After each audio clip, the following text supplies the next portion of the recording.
Introduce themselves. Well, good morning. It's still morning here. I guess it's probably afternoon out at where you are. By 1 minute, it's morning here. And welcome to Unit 6. My name is Tom Bonce.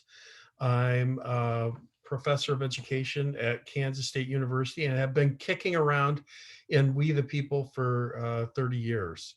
And I hope you enjoy your experience this morning, but you probably have better things to do with your life than to spend 30 years on We the People. But anyway, I'll allow my colleagues to introduce themselves. Hey everybody, Sean Arthurs, former teacher and lawyer here with you. Not quite as much time on We the People as Tom has, but hoping to one day live that long where we can all have 40 years of We the People experience. Looking forward to chatting with you all today. My name is Lawana Davis. I am a professor of law at Cumberland Law School in Birmingham, Alabama. Welcome, and we would like you to introduce yourselves to us. Hi, I'm Venna Flournoy. Hi, I'm Sonia Stacia. And I'm Justin Goldman, and we're Unit 6 from Maggie L. Governor's School in Richmond, Virginia, and we're coached by Mr. Sam Olmschneider. Thanks a lot for bringing your students again to the national finals. We look forward to a great conversation this morning. And here are a few questions that will help guide us in that conversation. Thomas Hobbes noted that life in a state of nature is solitary, poor, nasty, brutish, and short. Has the human condition changed over time? And how has that change reflected in our expectations of government? Should the principles of natural rights or classical republicanism guide policy changes designed to improve the condition of all people? What are the most pressing domestic and global challenges facing Americans today and in the future? What policies can you suggest to address them? We're ready whenever you are. Both classical and liberal values have unique and important virtues in teaching Americans how to pursue the common good. However, when it comes to the most pressing challenges today, healthcare access, socioeconomic inequality, and climate change, classical republicanism has more solutions to offer than natural rights theory. For example, our privatized health system allows the citizen to seek care that best fits their individual needs and desires, thus reflecting natural rights philosophy.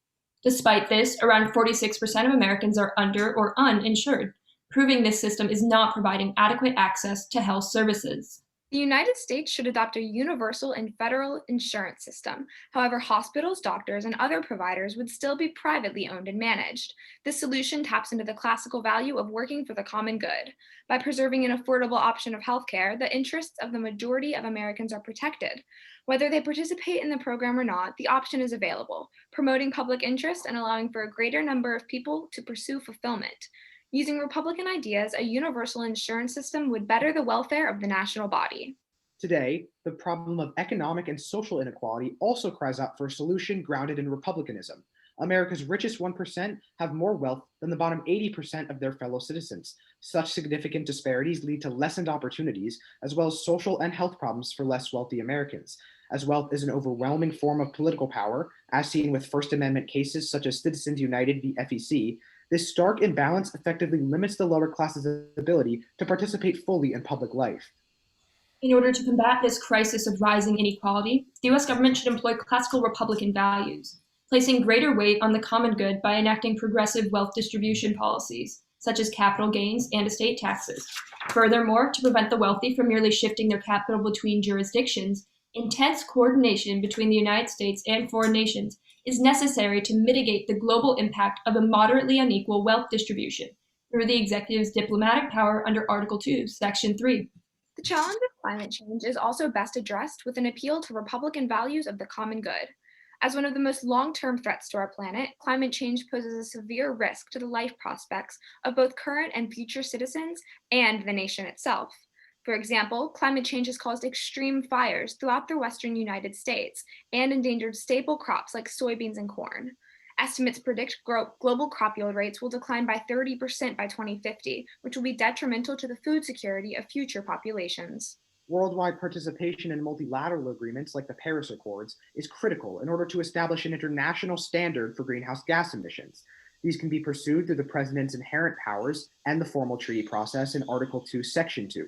Moreover, Congress should use its Article 1, Section 8 legislative powers for the common good and pass domestic measures, such as investing in green energy and heightening regulations that will advance classical republicanism. On that same note, citizens should embrace civic virtue by educating themselves and limiting their personal contributions towards climate change. Although the contemporary world is more advanced, the human condition has remained the same. That is, as discussed in Hobbes's Leviathan, our innate psychological instincts for power and safety are unchanging. However, our society and government are deeply affected by the external forces that surround us. More specifically, technological development, enlightenment, and increasingly defined nations have altered constituent government relations and increased state capacity. For these reasons, citizens today ask more from their government than they did in the 19th century. Even so, these expectations are the source of great and legitimate political conflict, which are good ideas for the government to fill and which are not. President John Adams once said, "Government is instituted for the common good, for the safety, prosperity, and happiness of the people." If the United States government truly wants to secure these ideas, our representatives and the policy they create must effectively embrace classical Republican theory.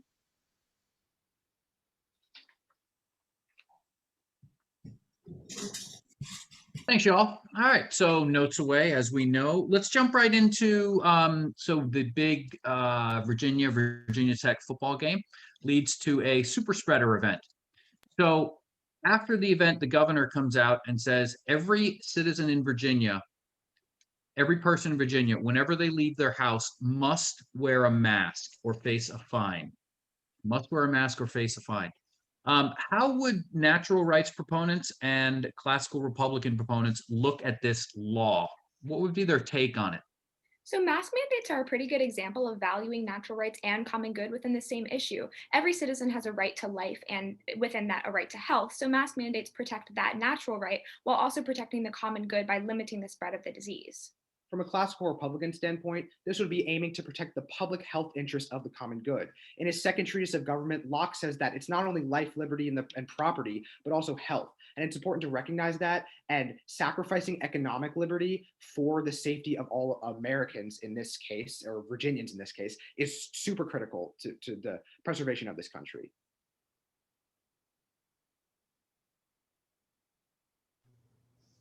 I'm interested in your view about classical republicanism in U.S. society.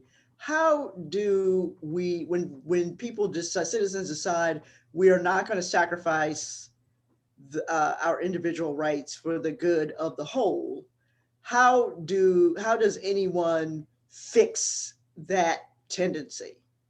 And there have been times in United States society when people decided we're not going to sacrifice what we want for the welfare of everyone else. How do we fix that?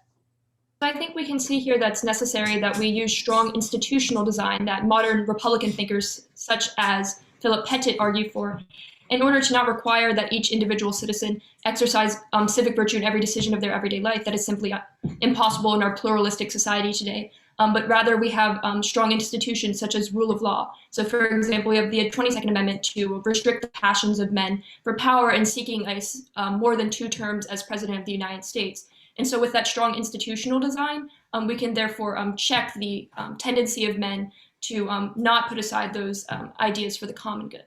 Furthermore, in such a large, diverse country like America, it's important to rely on our representatives to really know what is best for our country and have that sense of virtue, which is what Madison describes in Federalist 10. He says with such a large, diverse body, they'll be able to elect more virtuous representatives to draft policy that is really in the best interest of Americans as a whole in the entire state. I'm going to challenge you on that just very briefly, because you started with a notion that much of the law that we face as citizens is actually coming at the local and state level, right? The Professor Arthur's example was a state official. So fixing the strong institutions of the federal government won't affect most of the law that most citizens face. So I present that to you again. If most people are resisting the common good, what other ways can we sort of make people come into line? I think definitely strengthening relations between local representatives and the people and allowing our representatives to hold more town hall meetings and hear more of their public's opinions will definitely prevent that from happening. But actually solving that issue, I think we can again refer to philosopher Philip Patet and his idea that once your liberty has, or once you lose the idea of an issue that you're, a political issue that you're advocating for, if you take that loss and think of it as you've taken that loss every time, then we're not truly living in a society where you're living in a free system. I think we can also use what Alexis de Tocqueville would call enlightened self-interest, in which we can demonstrate to the people that even if they say, for example, what to refuse to pay taxes, like a large section of the Libertarian Party in our society, that we can demonstrate it's actually in their common interest to pay those taxes, because it's in their interest that we are able to develop at the state and local level, for example, quality public schools if you have children, or quality public roads that are not filled with potholes. I think that there's a funny example here in the town of Freetown, New Hampshire, which abolished all laws and they ended up being overrun by bears. So I think demonstrating to the people that it's in that own self-interest to sort of be subdued to the common good would make sense. Your argument took a clear stance, both in your prepared statements as well as in your follow-up, that we've gone too far on the liberalism side of things, and you've made some good points and critiques there. But what are the risks that we run if we go too far on the classical republicanism side? Are there any risks associated with stressing the community over the individual? Yes, there are definitely some risks. I think we look to the Fifth Amendment and the takings clause of the Fifth Amendment. Specifically, this has been under fire with the court case Kelo v. New London, in which the government said it was taking it for public use, but actually sold it to private entities. And we need to make sure we're guaranteeing those property rights, which is a vital component of natural rights theory. And that could be under fire with that just compensation portion of the clause. This is why apportionment is really important, and that we're truly reflecting our citizens' wants and desires in bodies like our legislative Congress under Article 1. So but really ensuring that we're advocating for the wants and desires of all people can kind of prevent government encroachment.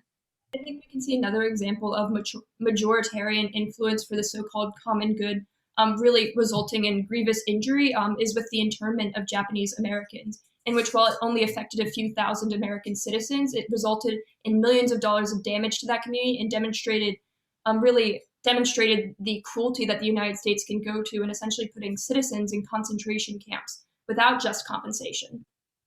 You mentioned a progressive tax and income,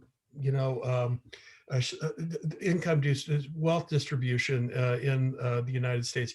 What arguments can you make for progressive taxes, and what are the counter arguments against progressive taxes?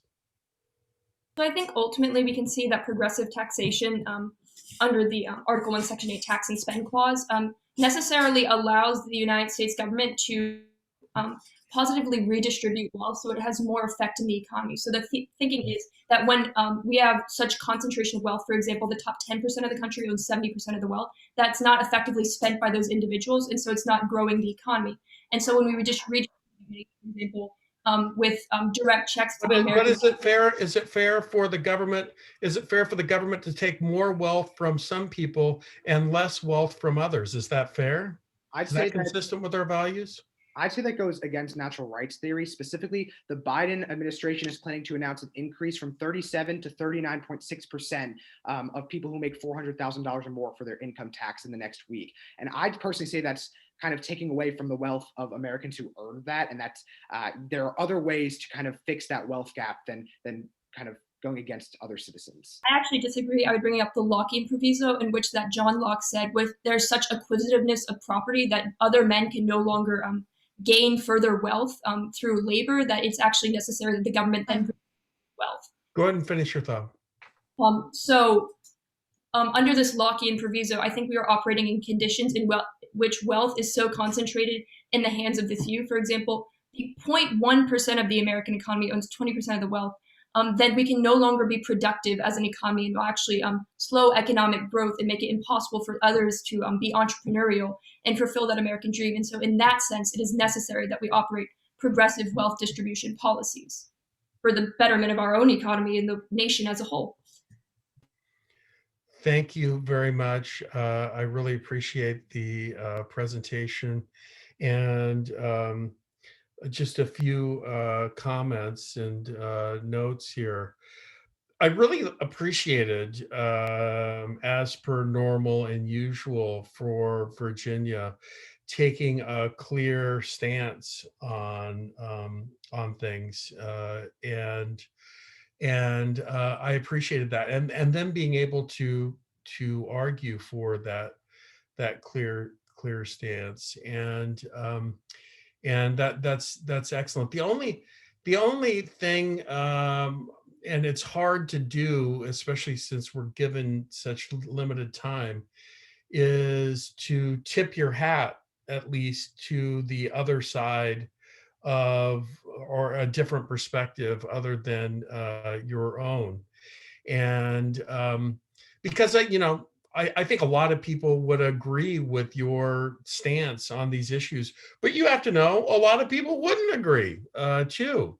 And that's why I really appreciated Ms. Davis's questions about, kind of exploring what do we do if we can't figure out what the common good is. I thought, again, you did a really extraordinary job of, even in follow-up, of kind of couching your answers in terms of the whole kind of constitutional context, but then also with some specificity that only a super knowledgeable, let's be honest, citizen could have come up with. So excellent work. Yeah, thanks, team. I'll actually expound on something that Tom spoke about, and this is only, this is for your consideration. I think that most of the research has shown that when people are debating between two alternatives, actually doing, presenting both sides as though they're valid, and then coming out with your looking at natural rights and looking at the Republican view, this is they both have strengths. However, here's why I go with this one. So it's only a consideration. I appreciated that. I thought you came out strongly in favor of, or sort of you staked your ground and you backed it up with examples, and you had very coherent arguments. I appreciated that. And I would, and that's regardless of actual subject matter, right? I mean, I appreciate people staking their ground, whether I agree with them or disagree with them. You didn't waffle. But again, just regardless of which side you take out, it might be worth thinking, hey, do I want to give a little more credence or pay a little more homage to the other side? I really wanted to get into gun control because I think that's really an issue where the natural rights and the Republicanism, and it would have been great to get in there, but unfortunately, we don't have the 15 hours that I'd like to spend with y'all just chatting about all this. But thanks for taking this time with us today. Absolutely agree with my judges before, and I would say for trying to figure out when can individual rights play into classical republicanism, I feel like there are times when individuals exercising their own rights ultimately led to us realizing what the common good was. And I feel like there's the Supreme Court cases where people are suing under the Bill of Rights or suing through the various amendments. Those were exercises of people saying, these are my individual rights, but they come out of an attempt to get society to recognize a common good. For example, some of the slavery in essence was, the Supreme Court was peppered with lawsuits about slavery. Those were individual rights, right? People are saying my natural rights to life, liberty, and property are being infringed by these laws that oppress me. But it's also, we can also look at it and say, hey, that person exercising their individual right, deciding what's right for themselves, is also an intersection of the common good. Well, we realize it now. I don't think we realized it back in the 1800s. Thank you so much for judging today. It really means a lot for you guys to take your I time. appreciate it. Thank you. Thank you. Take your time today. Thanks so much for bringing your students to the national finals again. It's,